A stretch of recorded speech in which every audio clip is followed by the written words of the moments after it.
Hello guys, स्वागत करता हूँ आप सभी लोगों का हमारे एक न्यू वीडियो में। पिछला वीडियो जो था वो था एक इंट्रोडक्शन वीडियो, जिसमें हमने बिज़नेस के बारे में थोड़ा सा डिस्कस किया था कि बिज़नेस क्या है और बिज़नेस के क्वालिटीज़ या किन किन चीज़ें होने से हम किसी भी एक ऑक्यूपेशन को बिज़नेस बोल सकते हैं।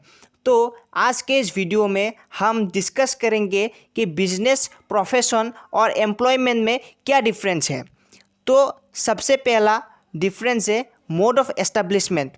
अगर आपके पास किताब है तो आप लोग किताब से देख सकते हैं। मैं जितने भी पॉइंट्स बताऊंगा वो सब एनसीईआरटी से बताऊंगा, और अगर आपके पास किताब नहीं है तो मैं डिस्क्रिप्शन में एनसीईआरटी के बुक का लिंक दे दूंगा, जहाँ से आप पीडीएफ डाउनलोड कर सकते हैं।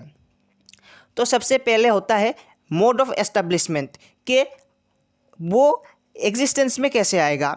जैसे कि बिज़नेस कैसे एग्जिस्टेंस में आएगा, कोई बिज़नेस कैसे बनेगा। जब कोई एंटरप्रेन्योर या जब कोई बिजनेसमैन सोचेगा अपने दिमाग में कि हाँ मुझे एक बिज़नेस करना है, तब वो एस्टेब्लिशमेंट में आएगा और तब एक नए बिज़नेस का शुरुआत होगा।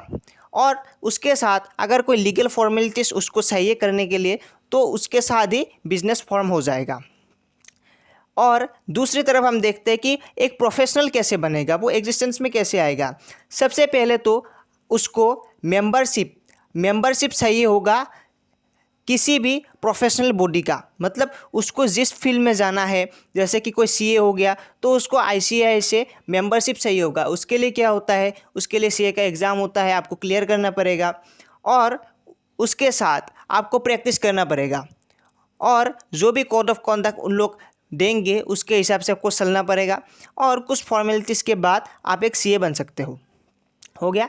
नेक्स्ट, एम्प्लॉय कैसे बन सकते हो। एम्प्लॉय बनने के लिए जो एम्प्लॉयर होगा, जो आपको काम पे रखेगा, वो एक अपॉइंटमेंट लेटर देगा, और हो सकता है सर्विस एग्रीमेंट भी करे। आजकल मोस्ट कंपनीज में सर्विस एग्रीमेंट होता है। तो इसी तरह से एक बिजनेस, एक प्रोफेशनल और एक एम्प्लॉय एग्जिस्टेंस में आता है। दूसरा पॉइंट के नेचर ऑफ वर्क, मतलब काम कैसा होगा। हम लोग सभी जानते हैं अगर हमको बिजनेस करना है तो हमें गुड्स का या फिर सर्विस का सेल या तो एक्सचेंज करना पड़ेगा, या तो हमें प्रोडक्शन करना पड़ेगा। और दूसरी तरफ प्रोफेशनल क्या करेगा, वो सर्विसेज देगा, एक्सपर्ट सर्विसेज देगा। और यहाँ पे एम्प्लॉय क्या करेगा, वो काम करेगा। किसके हिसाब से काम करेगा, जो भी रूल्स, जो भी रेगुलेशन, जो भी एम्प्लॉयर को चाहिए उस हिसाब से वो एम्प्लॉय से काम कराएगा। तो तीसरा पॉइंट है क्वालिफिकेशन। क्या बिजनेस करने के लिए किसी क्वालिफिकेशन की ज़रूरत पड़ती है? जी नहीं, कोई भी बिजनेस कर सकता है। बिजनेस करने के लिए किसी क्वालिफिकेशन की कोई ज़रूरत नहीं। क्या प्रोफेशनल बनने के लिए क्वालिफिकेशन की ज़रूरत पड़ती है? जी हाँ, आपको क्वालिफिकेशन की ज़रूरत पड़ेगी, और उसके साथ प्रैक्टिस भी करना पड़ेगा। नेक्स्ट, क्या एम्प्लॉय बनने के लिए किसी क्वालिफिकेशन की ज़रूरत पड़ती है? जी हाँ, ज़रूरत पड़ती है क्वालिफिकेशन और ट्रेनिंग एज पर दी एम्प्लॉयर। रिवॉर्ड, हम सबको पता है बिजनेस करने पे हमको क्या रिवॉर्ड मिलता है, प्रॉफिट। नेक्स्ट, प्रोफेशनल को क्या मिलता है, प्रोफेशनल फीस। नेक्स्ट, एम्प्लॉय को क्या मिलता है, एम्प्लॉय को सैलरी या फिर वेजेस मिलता है। नेक्स्ट, कैपिटल, क्या बिजनेस करने के लिए कैपिटल की ज़रूरत पड़ती है? जी हाँ, पड़ती है, पर वो डिपेंड करेगा कि हमारा बिजनेस किस टाइप का है और कितने साइज का है। नेक्स्ट, क्या प्रोफेशनल को किसी कैपिटल की ज़रूरत पड़ती है, लेकिन उतना नहीं, थोड़ा सा कैपिटल होगा तो एक प्रोफेशनल अपना काम चला सकता है। जैसे कि एक डॉक्टर को अपना चैम्बर खोलने के लिए बहुत ज़्यादा कैपिटल की ज़रूरत नहीं पड़ती है। नेक्स्ट, क्या एम्प्लॉय को किसी कैपिटल की ज़रूरत पड़ती है? जी बिल्कुल नहीं, एम्प्लॉय को किसी कैपिटल की ज़रूरत नहीं पड़ती है। नेक्स्ट, रिस्क, क्या बिजनेस में रिस्क है? हाँ, रिस्क है। क्यों रिस्क है? क्योंकि जो प्रॉफिट है वो अनसर्टेन है। आपको पता नहीं कि कल प्रॉफिट होगा कि नहीं। अगर आज प्रॉफिट हो भी रहा है तो आपको ये नहीं पता कि कल भी प्रॉफिट होगा। नेक्स्ट, क्या प्रोफेशन में रिस्क है? रिस्क है, लेकिन उतना नहीं है, क्योंकि जनरली जो प्रोफेशनल फीस है वो रेगुलरली आता रहता है, लेकिन थोड़ा सा रिस्क है, नहीं भी आ सकता है कल को। नेक्स्ट, एम्प्लॉय, क्या एम्प्लॉय के लिए कोई रिस्क है? बिल्कुल नहीं, एम्प्लॉय के लिए कोई रिस्क नहीं है। नेक्स्ट, ट्रांसफ़र ऑफ इंटरेस्ट, अगर किसी एक बिजनेसमैन को कुछ हो गया तो क्या उनके फैमिली मेम्बर्स को इन फ्यूचर भी प्रॉफिट मिल सकता है? जी हाँ, मिल सकता है, कुछ लीगल फॉर्मेलिटीज़ के बाद। नेक्स्ट, क्या प्रोफेशनल में ये संभव है? बिल्कुल नहीं, क्योंकि प्रोफेशनल की डेथ हो चुकी है तो उनके फैमिली मेम्बर्स को इन फ्यूचर कोई प्रोफेशनल फीस या प्रॉफिट नहीं मिल सकता। नेक्स्ट, क्या एम्प्लॉय के साथ ये संभव है? बिल्कुल नहीं। कोड ऑफ कंडक्ट, क्या बिजनेस के लिए कोई कोड ऑफ कंडक्ट है? क्या कोई बॉडी है? बिल्कुल नहीं, बिजनेसमैन के लिए कोई बॉडी नहीं है। नेक्स्ट, क्या प्रोफेशनल बॉडी है? जी हाँ है। जैसे कि अगर कोई सीए बनता है तो आईसीएआई के रूल्स उसको फॉलो करने पड़ेंगे, या अगर कोई लॉयर बनता है तो उनको बार काउंसिल ऑफ इंडिया के रूल्स एंड रेगुलेशंस फॉलो करने पड़ेंगे। लेकिन बिजनेसमैन के लिए ऐसा कोई रेगुलेटरी बॉडी या बोर्ड नहीं है।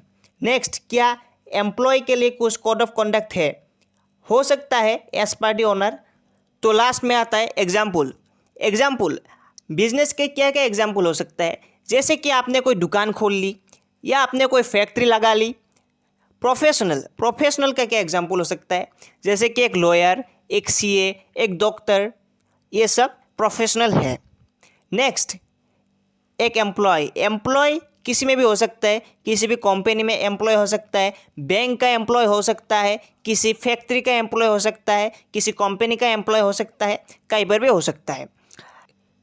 देखिए, मुझे लगता है जो इम्पोर्टेंट पॉइंट मैंने इन सभी में बताया, उन सब में सबसे ज़्यादा इम्पोर्टेंट है एग्जाम्पल। मैं आपको बताता हूँ रीज़न क्या है।